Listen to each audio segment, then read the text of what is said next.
अंजलि की उम्र लगभग 30 साल हो चुकी थी। वो एक स्कूल में टीचर की जॉब करती थी।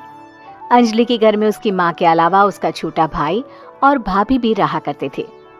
30 साल की उम्र होने के बाद भी अंजलि की अब तक शादी नहीं हुई थी। इस बात को लेकर अंजलि की माँ रुक्मिणी देवी काफी परेशान रहा करती थी। माँ, मैं स्कूल जा रही हूँ, जरा मेरा टिफिन तो दे दीजिए। अब क्या पूरी जिंदगी मैं तुझे टिफिन बनाकर देती रहूंगी? अरे कुछ सोचा भी अपने बारे में या बस ऐसे ही? क्या माँ, सुबह सुबह फिर वही बातें लेकर बैठ गई। माँ गलत क्या कह रही है अंजलि दीदी, इतनी उम्र हो चुकी है आपकी, माँ कब तक आपकी सेवा करती रहेंगी? भाभी, मैंने माँ को कब कहा कि मेरी सेवा करो? वैसे भी अपना टिफिन मैं खुद तैयार कर लेती हूँ, बस टेबल से उठाकर देने को ही तो कहा था। वैसे अंजलि दीदी, देखा जाए तो टिफिन उठाकर देने की उम्र तो आपकी है। आपका अपना घर परिवार बच्चे होते तो ये जिम्मेदारी आज आप पूरी कर रही होती। एक बात मेरी समझ में नहीं आती, अगर मेरी शादी नहीं हुई तो इसमें मेरी क्या गलती है और तुम सब लोग मेरे पीछे क्यों पड़े रहते हो? अरे कुछ कहना क्या पीछे पड़े रहना होता है? अपने छोटे भाई को देख, तुझसे 3 साल छोटा है लेकिन 2 बच्चे खेल रहे हैं आंगन में। मुझे आप लोगों की कोई बात नहीं सुननी, जा रही हूं मैं, और आप में से किसी को मेरा कोई काम करने की जरूरत नहीं है, मैं खुद संभाल लूंगी। इतना कहकर अंजलि वहां से चली जाती है। शाम को जब अंजलि अपने स्कूल से लौटकर घर वापस आती है तो उसने देखा कि पड़ोस वाली निर्मला चाची वहां पर बैठी हुई थी। क्या बात है अंजलि बिटिया, नौकरी करके वापस आ गई? जी चाची जी, कैसी हैं आप? मैं तो ठीक हूँ बेटा, तुम बताओ शादी के बारे में कुछ सोचा या नहीं? अरे रहने दीजिए ना, इससे तो शादी की बात करना ही बेकार है। कुछ भी कहो तो गुस्सा करती है, बात बात पर आंखें दिखाती है। माँ, आप ऐसा क्यों कह रही है? मैंने कब आप पर गुस्सा किया? अरे अंजलि बेटा, तुम्हारी माँ ठीक ही तो कहती है, 30 की होने आई हो, अब तुम्हें भी शादी वादी कर लेनी चाहिए। चाची जी, आप तो ऐसे कह रही हैं जैसे शादी करने से मैंने मना किया हो। रहने दीजिए निर्मला चाची, हमारी अंजलि दीदी को अभी तक उनकी पसंद का दूल्हा नहीं मिला ना, इसीलिए वो शादी नहीं कर रही। भाभी, ऐसी कोई बात नहीं है। अरे तो फिर क्या बात है? तुम्हारी माँ ने तुम्हारे लिए इतने रिश्ते ढूंढे लेकिन तुम्हें कोई पसंद ही नहीं आता।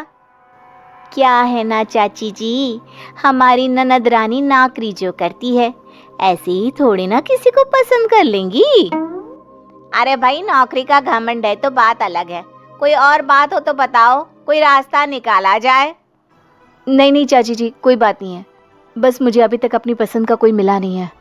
सुन लिया आपने, इस लड़की के तो पर निकल आए हैं और इतनी उम्र में अपनी पसंद का कोई मिलेगा भी नहीं इसे। माँ, आप मेरी शादी को लेकर हमेशा मुझे ताने क्यों मारती रहती हैं? अपनी माँ की बातें तो ताने लगती है। ताने हैं?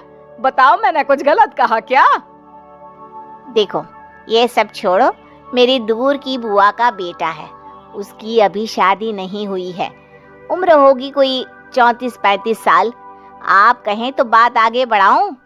अरे हाँ हाँ, क्यों नहीं, ये भी कोई पूछने की बात है। अरे जल्दी से लड़के को यहाँ बुला लो। माँ, आप मुझसे पूछे बिना मेरी शादी की बात करने जा रही हैं, और मेरी उम्र 30 भी पूरी नहीं हुई है। निर्मला चाची कह रही है कि वो लड़का 35 साल का है। अंजलि दीदी, आपको क्या लगता है इस उम्र में कोई फिल्म का हीरो आएगा आपके लिए? देखिए, अब पसंद और नापसंद की बात तो रहने दीजिए, पसंद करने की उम्र तो आपकी निकल चुकी, अब तो जो भी मिले उसी से शादी कर लीजिए, इसी में भलाई है।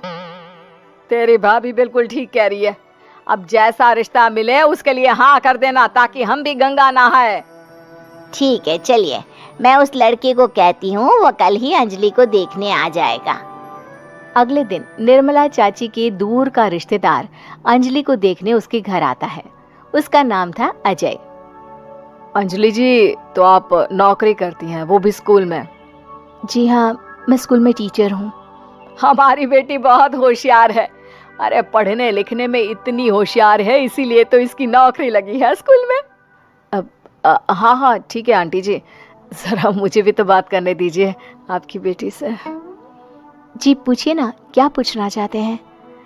अंजलि मैडम, ये तो बताइए कि आपने अभी तक शादी क्यों नहीं की? बस ऐसे ही, कहीं कोई रिश्ता पसंद नहीं आया इसलिए। लेकिन क्या मैं आपसे पूछ सकती हूँ कि आपने शादी क्यों नहीं की? अंजलि, क्या कर रही हो तुम? लड़कियों को इस तरह की बातें नहीं शोभा देती। रहने दीजिए आंटी जी, आपकी बेटी काफी पढ़ी लिखी है, मैं उनके सवाल का जवाब दे ही देता हूँ। वो क्या है ना, मुझे भी अभी तक अपनी पसंद की कोई लड़की नहीं मिली। अच्छा अच्छा, कोई बात नहीं। वैसे आपकी तनख्वाह कितनी है? कितना कमा लेती हैं महीने का? जी यही कोई 25,000 महीने।